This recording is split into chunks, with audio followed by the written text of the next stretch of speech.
This is Randy Catanese from Catanese and Wells. Today what I want to talk about is how strong is a trust? How often can trust be changed or trust be modified by the court? Many times I've attended estate planning meetings. I've gone to seminars, I've gone to continuing education events, and you will have lawyers talking about the drafting of a will, the drafting of a trust, the estate plan, the tax planning that goes with that. And when they talk, they never really consider the notion that a court at the end of the day can throw all of that out the window if the court feels, in fairness, it should be thrown out the window. Here's a case that I can tell you about. I had a case years ago, and in this case, the client I had was a co-trustee involving a trust for her sister. Her sister had been involved in a major train accident in Southern California, and she suffered brain injury to the point where she really couldn't comprehend what was going on, and she actually was a nurse in training, and it was really sad that she got hurt. What happened was there was a settlement with the operator of the train, and it was in federal court. It got resolved. As part of that, there were some sophisticated trusts that were set up, and these trusts had basically built-in mechanisms to guarantee that certain people would be employed and certain people would be receiving benefits as the trustee or as an administrator or somebody assisting the trustee. And my client contacted us and said, I think this is unfair to my sister. I think she's not getting the money that she obtained in the settlement. I don't even know if she understood the settlement, and so on. And we went to court in Ventura County, and we asked the judge to set aside all of the trust instruments that were made in connection with this. The long story short was the judge agreed that, one, the client, meaning her sister, didn't comprehend what was happening, and there wasn't a court-supervised review of the settlement documents or the trust documents, and also there wasn't somebody, for example, like a court-appointed attorney, a guardian ad litem, somebody like that who basically would be acting in place of the sister who was injured. So we went to court. We said, Your Honor, you should throw out all of these trusts and basically reform them or come up with what's called a constructive trust, which is an equity. The court's going to say, look, I don't like, or the judge will say, I don't care for these trusts. I'm going to throw them aside. We're going to implement new trusts. And that's what happened in that case. The trusts that were established were disregarded by the court.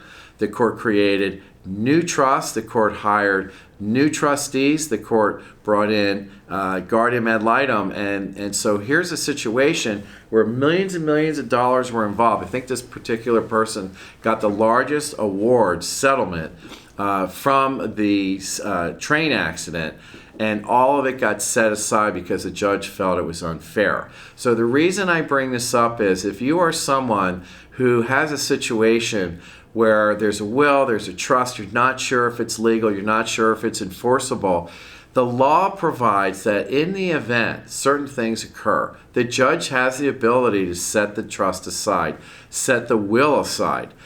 This can happen if there's what we call undue influence. Mom or dad are writing the trust and somebody's manipulating them. So it's not them writing the trust, it's somebody else because they've imposed on them their will and they've overcome the independence of mom or dad writing the trust. That's undue influence. Sometimes there's fraud involved. Somebody will lie to mom and dad and they'll say to them, well, if you do this, this, and this, I should get this, this, and this. So fraud's another basis to have a trust or will set aside. Another thing that happens many, many times is elder abuse. Someone could be a caregiver, could be a family member, could be a stranger like a neighbor. And sometimes what happens is they'll say to mom or dad when they're older, look, I will take you outside and I'll give you food and I'll do all these things that you want, but I want you to change your will and your trust. Look at how well I've been treating you. Look at how well and how nice I've been to you. And because of that, you need to do this for me. And they basically brainwash them through either an offer of something nice or withholding of benefits. Like they say, I'm not going to take you outside, or I'm not going to take you on a walk. And they manipulate them. If evidence gets before the court, well, there's different standards, but there's what we call preponderance of the evidence, and which is one standard, and then there's higher standards for types of fraud. The court will say, look, I'm convinced that something bad happened here, and the person who made this trust, I don't think that they understood what they were doing, and I don't think it's what they wanted. The court will set it aside. So again, my point is, if you are someone where you are a beneficiary who got disinherited, you're someone who has a family member, as they aged, all of a sudden, nobody was hearing from them, and suddenly they're leaving everything to a stranger, like a neighbor or a caregiver, somebody you never knew of.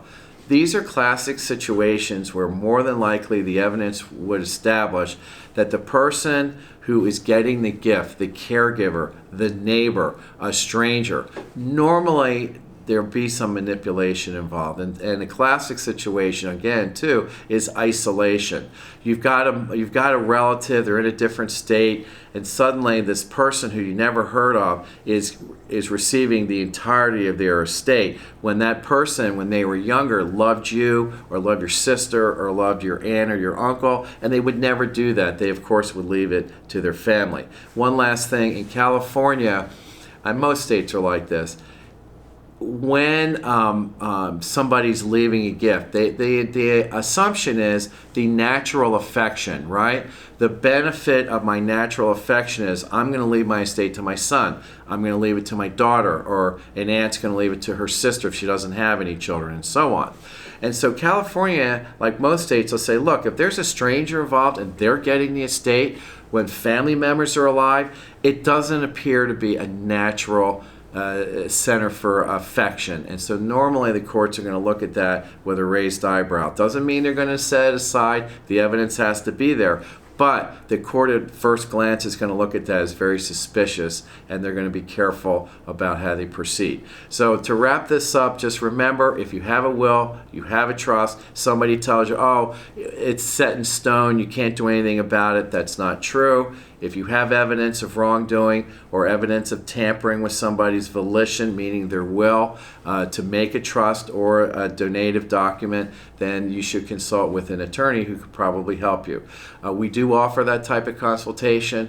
We're available. You can reach us at cattaniselaw.com, or you can call our offices at 818-707-0407. Look forward to helping you, and I hope you enjoyed this version and segment that I presented today. Thank you.